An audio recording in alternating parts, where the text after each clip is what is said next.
আসসালামু আলাইকুম সবাই, কেমন আছো আপুরা? আলহামদুলিল্লাহ ভালো আছি আমি। আজকেও একটা হেলদি আপুদের সালোয়ার কাটিং করব।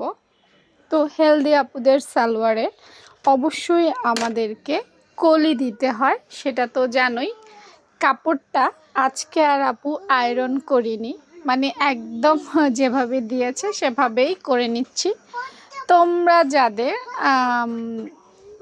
কাটতে অসুবিধা হবে তারা আসলে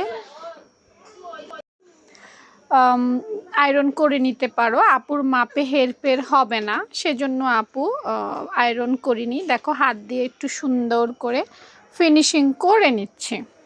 এরপর আমাকে এই সালোয়ারটা একটু বাড়তি কাপড় দিয়েছে, অর্থাৎ 2 গজ 6 গিরা হলেই সালোয়ারটা সুন্দর হয়ে যেত, বাট কাস্টমার আমাকে 2.5 গজ পরিমাণ কাপড় দিয়েছে।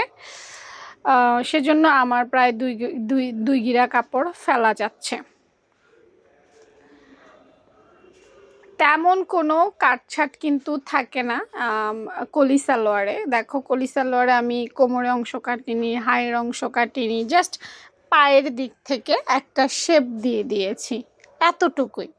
পায়ের দিকটা শেপ দিয়ে আমি ভাঁজটা কেটে নিলাম, আর যে টুকরো কাপড়টা বের হবে সেটা দিয়ে জাস্ট একটা কলি কাটিং করে নেব। হ্যাঁ, কলিটা টুকরো কাপড়ে যতটুকু হয় ততটুকুই। আমি যদি তোমাদেরকে আন্দাজ করি বলবো যে প্রায় 6-7 ইঞ্চি লং নিয়েছি, আর পাশেও প্রায় 6 ইঞ্চির মতো নিয়েছি। এটাই হচ্ছে কলির মাপ। হ্যাঁ, তেমন আসলে ফিক্সড কিছু লাগে না। তো দেখো, কলিটা হয়ে গেছে এবং আপুর কাটিংও কমপ্লিট।